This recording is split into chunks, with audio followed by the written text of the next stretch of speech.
Ito po. Ito po ang isa sa mga sample po ng aking container gardening. Ayan po.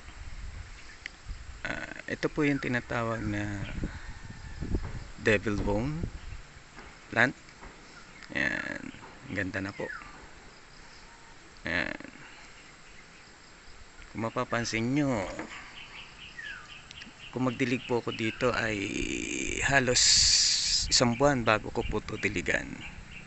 Ayan po. Ito po ang setup nya. Ayan ho. Ayan. Napakaganda. Ang ganda ng resulta. So, walang hassle. Hindi mo na po kailangan magdilig araw-araw. Ayan po. Sa susunod ko pong video, ituturo ko po sa inyo kung paano ko po yan gawin.